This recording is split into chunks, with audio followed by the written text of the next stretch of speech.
Bienvenidos una vez más a un nuevo episodio de Vima México. Estamos con ustedes José Luis Bienvenidos. y Yao. En esta ocasión vamos a estudiar una historia que ya continúa a la salida del arca, que involucra a Noé y sus hijos. Así es, queremos pedirte en este momento que puedas leer Génesis 9, del 18 al 29.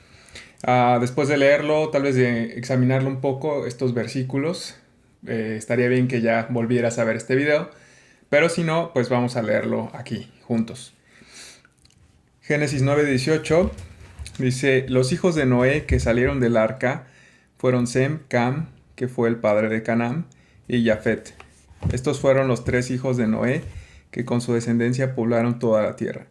Noé se dedicó a cultivar la tierra y plantó una viña. Un día bebió vino y se embriagó, quedándose desnudo dentro de su carpa. Cam, el padre de Canaán, vio a su padre desnudo y fue a contárselo a sus hermanos que estaban afuera. Entonces Sem y Jafet tomaron un manto, se lo echaron sobre los hombros y caminando hacia atrás cubrieron la desnudez de su padre. Como miraban en dirección opuesta, no lo vieron desnudo.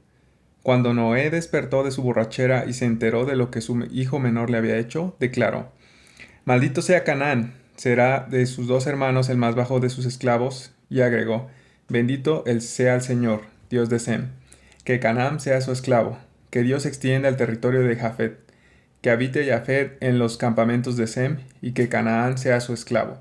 Después del diluvio, Noé vivió 350 años más, de modo que murió a la edad de 950 años. Bastantes años. Bueno, este es el seguimiento al estudio que estamos haciendo de la Biblia y pues esta es lo que sigue. Queremos enfocarnos solo en estos pocos versículos de este capítulo 9. Y para empezar, es muy bueno preguntarnos cuáles son los problemas o cosas que se nos hacen extrañas al leer esta historia. ¿Qué tipo de problemas vemos ya? Ok, un primer problema que veo es el orden de los hijos. Aquí en la Biblia menciona primero a Sem, después a Cam y después a Jafet. Normalmente en la Biblia se menciona primero al primogénito, que sería en este caso Jafet, y él lo mencionan en tercer lugar. Después el hijo de en medio es Sem y lo mencionan primero. Y Cam termina siendo el último, el que es padre de Canaán. Bueno, eso se me hace extraño. Cam, siendo el menor, es mencionado en medio de estos, en medio de Sem y medio de Jafet.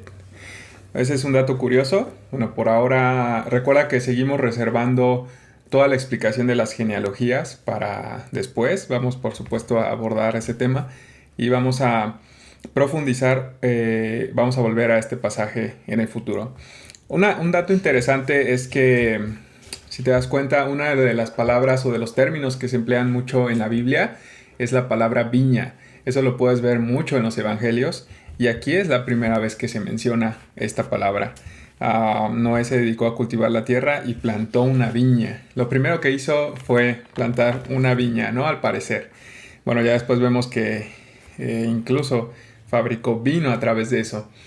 Pero tener esta palabra mencionada aquí por primera vez es un dato muy interesante porque, de acuerdo a la hermenéutica judía, la forma de estudiar la Biblia, la Biblia por los judíos, cuando una palabra se menciona por primera vez, normalmente se emplea ese contexto y ese significado para poder encontrar el significado de esa misma palabra en otras menciones a futuro en la Biblia.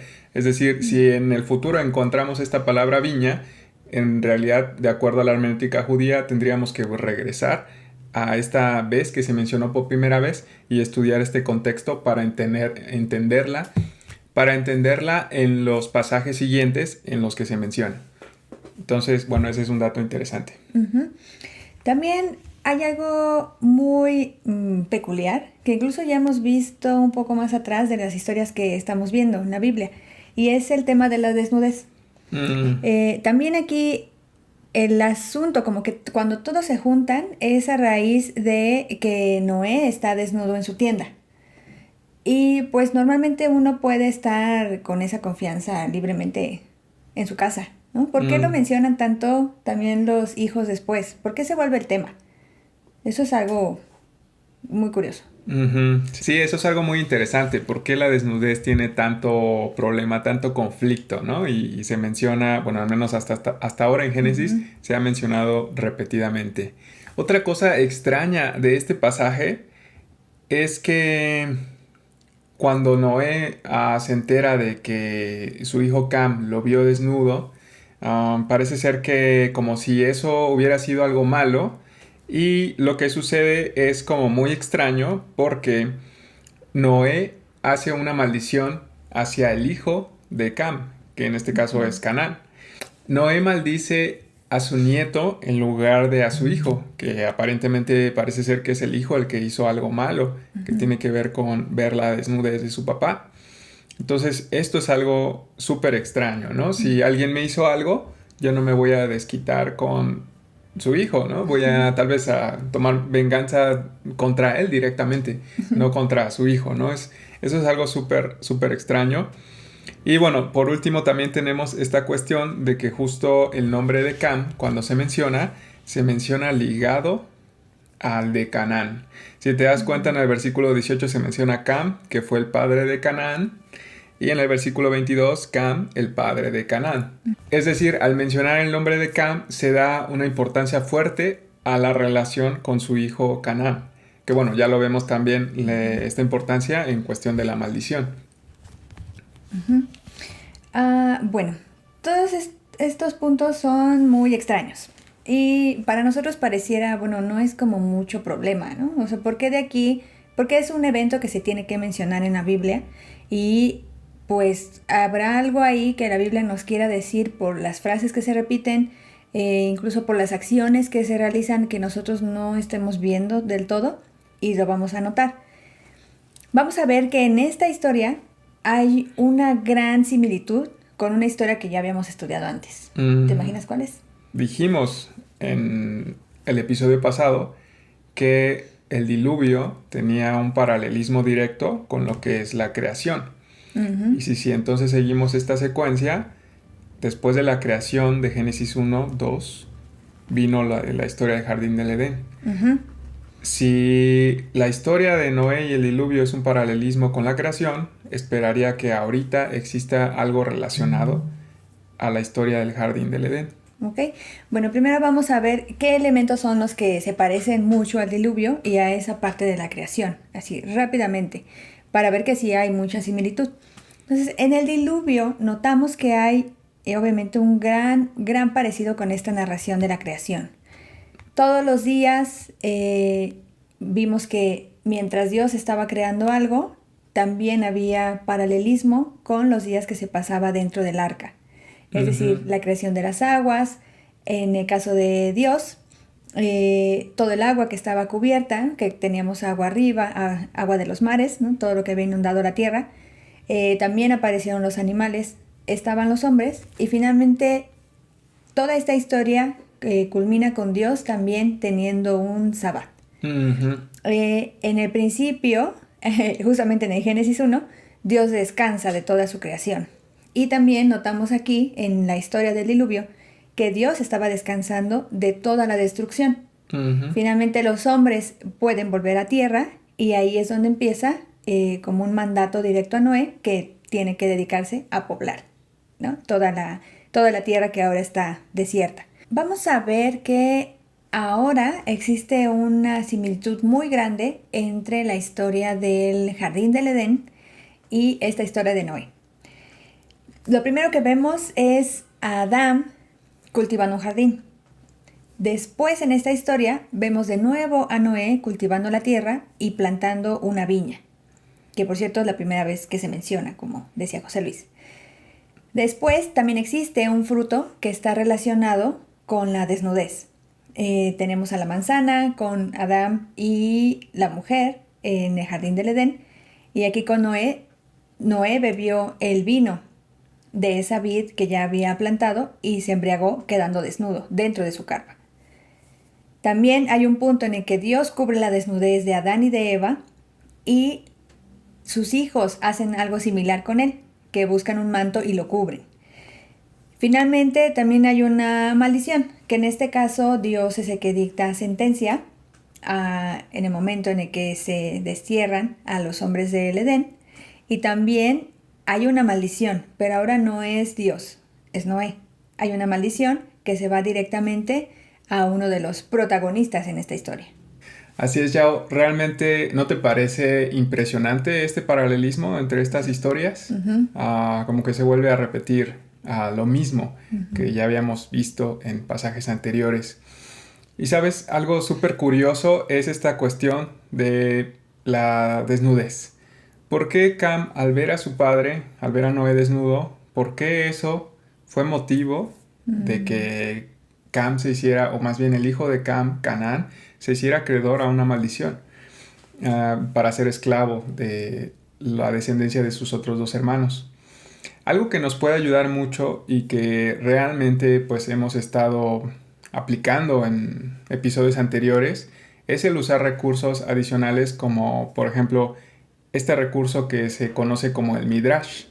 El Midrash son comentarios realizados por rabinos o judíos con respecto a la Torá.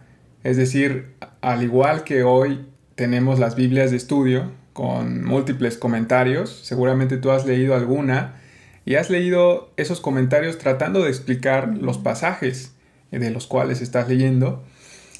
Imagínate algo similar con los rabís judíos, que al momento de estudiar la Torá hicieron sus comentarios al respecto. Estos escritos antiguos se le conocen como Midrash. Hay varios comentarios sobre la Torá y algunos otros libros. Recuerda que estamos tratando de estudiar la Biblia desde una perspectiva oriental y normalmente los occidentales cuando estudiamos algo tratamos de explicarlo directamente. Pero en la cultura oriental, al momento de estudiar algo y al tratar de explicarlo, se hace de una forma distinta. No es una forma como muy clara. Te queremos poner un ejemplo de un comentario del Midrash sobre, por ejemplo, este versículo de Génesis 9:22. El comentario dice: dijo a sus hermanos, el primer hombre tenía 2 hijos y uno de ellos se alzó y mató al otro. Y este, Noé, que tiene 3, quiere convertirlos en 4. Les habló y les persuadió. Dijo R. Jacob Bar Sabdi: ¿con qué fundamento un esclavo recibe la libertad? ¿Por la pérdida de un diente o un ojo? Se deduce de aquí. Y vio y se lo contó. Si te das cuenta al momento de leer esto es súper confuso, ¿no?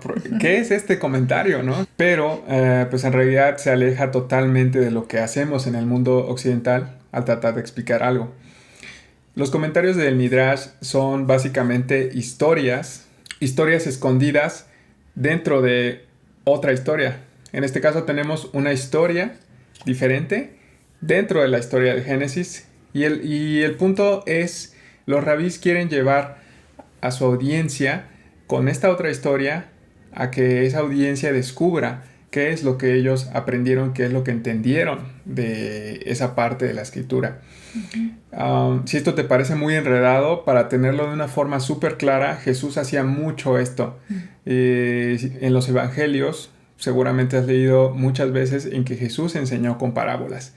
Ese es el tipo de enseñanza y de explicación como oriental que practicaban o que hacían los rabís.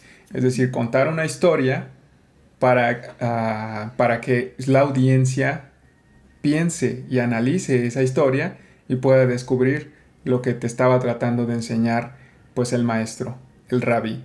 Al final no es una explicación muy directa, es una explicación que te lleva a ti mismo a tratar de deducir la verdad a partir de ya una historia que se te cuenta, ¿no? Para que puedas descubrirla. Pero básicamente sería eso. Ahora, aplicando este Midrash, vamos a poder comprender por qué se suscita semejante problema derivado de lo que hizo el hijo de Noé, de lo que hizo Cam. Y podemos ver que el punto central se encuentra en el versículo 22, donde en nuestras traducciones dice: Cam el padre de Canaán, vio a su padre desnudo. Bueno, primero, para nosotros no representa o no da como otro significado diferente el verbo ver, ¿no? Es como nosotros lo entendemos como que entró simplemente a su tienda, en este caso sería como en nuestro cuarto, demás, el lugar donde él tenía privacidad, y lo vio. Y después dice la escritura, y salió y fue a contárselo a sus hermanos que estaban afuera. O sea, para nosotros es una acción muy simple, ¿no? Simplemente a lo mejor se equivocó, entró en un momento inadecuado, entró, lo vio desnudo y salió y se lo contó a los hermanos. Entonces, y en teoría, bueno, también uno se pregunta por qué va a contárselo a los hermanos, ¿no? Si pudo haber sido por equivocación esa vista, entonces ¿por qué va y lo cuenta? Y este Midrash a nosotros nos mostró que para ellos el verbo ver significa percibir, admirar, poner mucha atención, pero también, según las enseñanzas y las explicaciones que se han dado acerca de estos pasajes, hacen referencia a un acoso o a una castración. Entonces, si nosotros ya vemos este pasaje de la Biblia como con esta traducción y en este sentido, de que Cam, el padre de Canaán, acosó o castró a su padre desnudo, ya tiene un significado completamente diferente. Y eso nosotros pues no lo podemos ver porque nuestro lenguaje y nuestra manera de enseñanza es muy diferente. Se pierde este significado. ¿Por qué hacer pensar que en este pasaje existió una castración? Y podemos tener la respuesta al ver unos pasajes y unas similitudes también que ya se habían mencionado en la historia de Adán y de Eva respecto a los ríos. ¿Por qué a los ríos?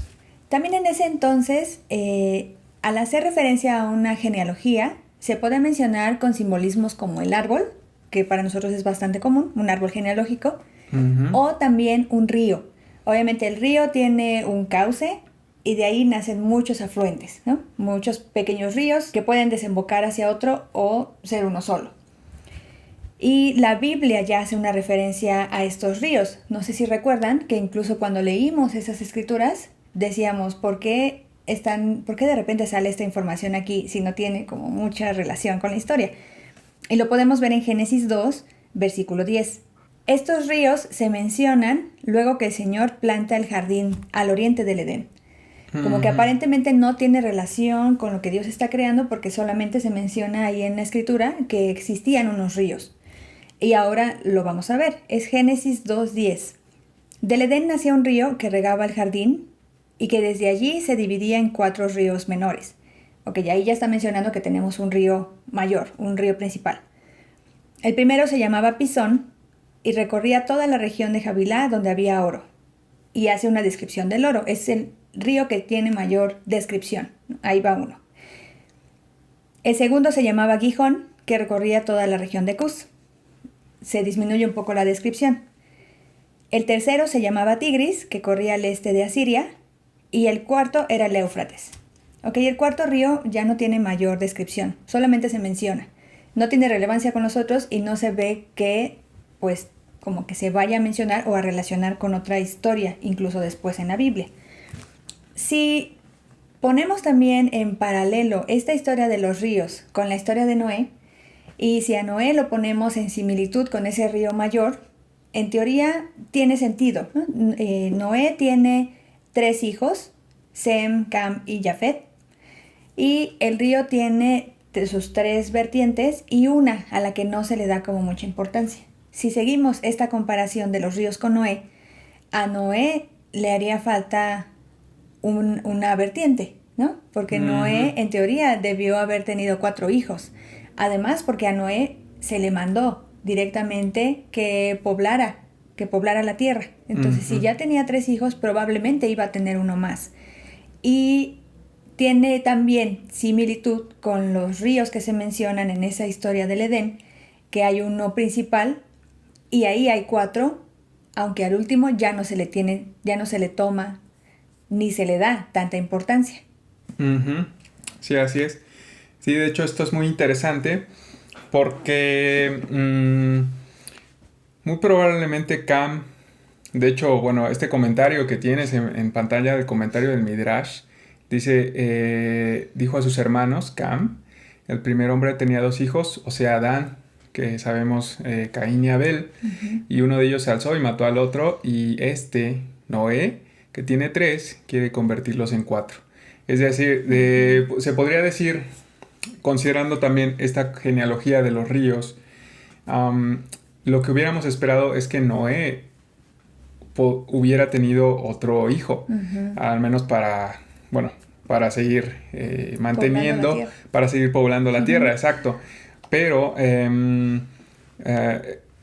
no sé, tal vez Cam, por algún motivo, simplemente ya, bueno, aquí está comparándolo con Adán, pero tal vez eso lo llevó a cometer, bueno, esa castración que lo vemos como que vio a su padre desnudo, que en realidad puede interpretarse como que en realidad sí lo castró, literalmente, para evitar que ya no pudiera tener más descendencia y que al contrario Cam y sus hermanos fueran los que se encargaran de poblar a toda la tierra.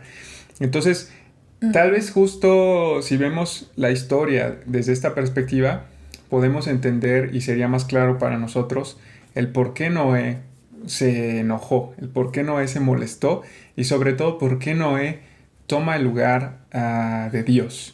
Porque el pastor Marty Solomon comenta que aquí es la primera vez que se menciona a un hombre maldiciendo, y creo que la única vez en toda la Biblia de un hombre que echa una maldición sobre otro hombre. Entonces aquí Noé toma el lugar de Dios y maldice la descendencia de Cam. Evidentemente Noé hace esto por venganza, porque él ya no puede tener descendencia y entonces maldice a la descendencia de su hijo, quien fue el que le hizo este daño. También en esta historia vemos que Noé tuvo la opción de decidir detenerse de lanzar esa maldición, de tener la venganza. Obviamente a él ya le habían quitado esa posibilidad de tener más hijos y quizá también en ese momento sintió vergüenza, ¿no? Tal cual como Adán, como Eva. Y él pudo haber dicho, voy a dejar que Dios se encargue de esto, ¿no? Yo no tomaré acción, yo no lo voy a hacer, no es mi papel, y que él se encargue. Recordemos que Dios ya le había prometido o ya había hecho una promesa, ¿no? De que él iba a poblar toda la tierra, bueno, él y su descendencia. Entonces, al momento en que Noé maldice, bueno, él tiene, como dice Yao, tiene la opción también de perdonar. Como tú seguramente sabrás, bueno, perdonar no es fácil, pero también perdonar es la muestra de confianza más grande que puede haber en la acción humana.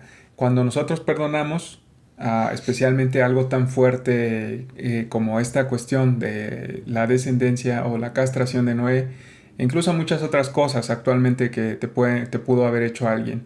Cuando nosotros perdonamos un daño que nos duele mucho, hacemos muestra de que estamos depositando nuestra confianza en Dios y que también estamos depositando nuestra confianza en la persona que nos hizo ese daño. Dios nos está invitando entonces a confiar en Él y a no tomar decisiones basadas en el miedo, en la vergüenza, en el enojo, en la frustración, cualquier tipo de emoción que te imagines, cualquier tipo de deseo, con la que muchas veces yo creo nosotros hemos tomado una mala decisión de simplemente no perdonar y de dejar ese enojo, ¿no?, contra esa persona ahí. Bueno, eso es todo por hoy. Queremos invitarte a que puedas escuchar el podcast original de Be My Discipleship con Marty Solomon y Brent Billings. Y pues de nuestra parte también nosotros ya estamos subiendo estas enseñanzas en formato podcast en Spotify y en Anchor. Así que si no tienes como el tiempo para ver videos, pues puedes también escuchar. Búscanos ahí como Be My Discipleship México. Y pues nos vemos hasta la próxima. Cuídate mucho. Gracias. Bye. Bye.